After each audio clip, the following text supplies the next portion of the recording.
Bonjour les amis, nous sommes donc à la veille de l'acte 20 des Gilets jaunes et sans doute hasard, Éric Drouet vient d'être condamné à 2000 € d'amende pour organisation d'une manifestation interdite. Alors, je n'ai pas de sympathie particulière pour Éric Drouet.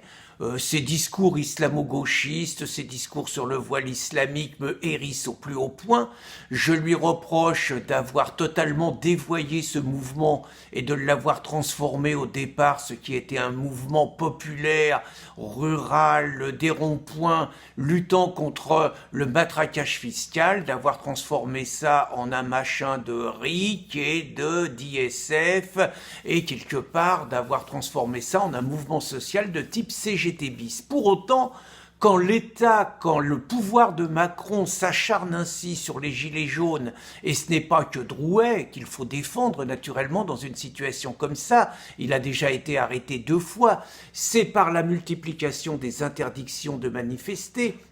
c'est par les amendes maintenant de 135 € par personne que les policiers pourront donner à toute personne surprise dans un endroit qui, paraît-il, est interdite. C'est donc par les lieux, par les villes où on n'aura pas le droit de manifester. C'est surtout par l'ensemble de la répression qui a frappé ce mouvement. Je rappelle quand même, depuis maintenant 4 mois et demi, près de 10 000 gardes à vue, plus de 2000 condamnations, 3000 personnes placées en prison, 300 personnes placées en prison, des dizaines et des dizaines de blessés, de mutilés. Jamais un mouvement n'a été autant réprimé par son pouvoir et par l'appareil d'État, qu'il soit policier, que ça soit, mais ils ont même fait appel à l'armée, que ça soit l'appareil d'État médiatique, que ça soit l'appareil d'État judiciaire, l'ensemble de la propagande s'est acharné à détruire ce mouvement. Je rappelle, pour revenir à Drouet et ses 2000 € d'amende, que pendant un mois, le mouvement Nuit debout a pu transformer Paris en cloaque, la place de la République en dépotoir. Les gens ne pouvaient pas dormir. Il n'y a jamais eu aucun organisateur, parmi lesquels Ruffin, qui a été sanctionné. Je rappelle juste que parmi les blessés et les arrêtés, il n'y a jamais eu le moindre antifa, le moindre Black Bloc blessé, le moindre Black Bloc arrêté. Et pourtant, au-delà des agressions qu'ils ont commises contre les forces de police, mais aussi contre les patriotes, mais aussi contre les librairies, je vous recommande l'article de Xavier Hofer sur le site, l'excellent site Atlantico, où Xavier Hofer nous explique que les services de renseignement savent absolument toute l'identité, toutes les adresses de ces Black Blocs et de cette mouvance anarchiste, qu'ils les ont infiltrés suffisamment pour savoir tout ce qui s'y passe, et que c'est donc une volonté délibérée de laisser ce mouvement pourrir les gilets jaunes de l'intérieur que nous avons vu à l'œuvre depuis le départ. Je rappelle qu'à Grenoble, nous avons vu quand même pendant 4 nuits et 4 jours des violences suite à la mort de 2 racailles qui avaient volé un scooter et qu'il n'y a eu aucun tir de flashball et aucun blessé parmi les émeutiers. Hier, Macron osait laver le cerveau de nos enfants, comme ça se fait de plus en plus dans une école,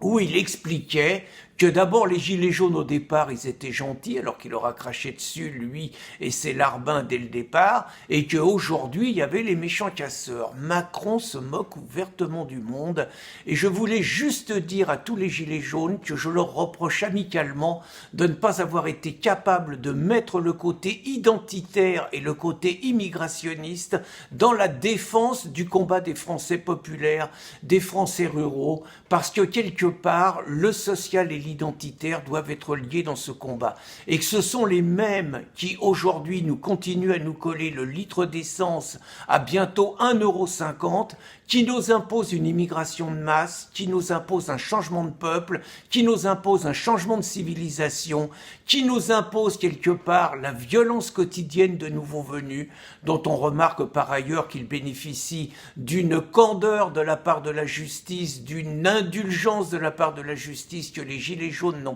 n'ont jamais eu. Et je voulais juste dire aux amis gilets jaunes que tant qu'ils n'auront pas mis ce côté en avant, tant qu'ils ne seront pas capables, avec des gilets jaunes, de s'opposer aux préfets qui nous imposent dans des petits villages la venue de dizaines et des dizaines de clandestins venus d'Afrique qui par leur présence vont nous pourrir la vie, tant que le mouvement des Gilets jaunes n'aura pas été capable de mettre en avant cet aspect identitaire de la défense du mode de vie, il demeurera une impasse et il fera le meilleur cadeau que Macron pouvait espérer. Bonne 20e journée, bon 20e acte et bonne journée les amis.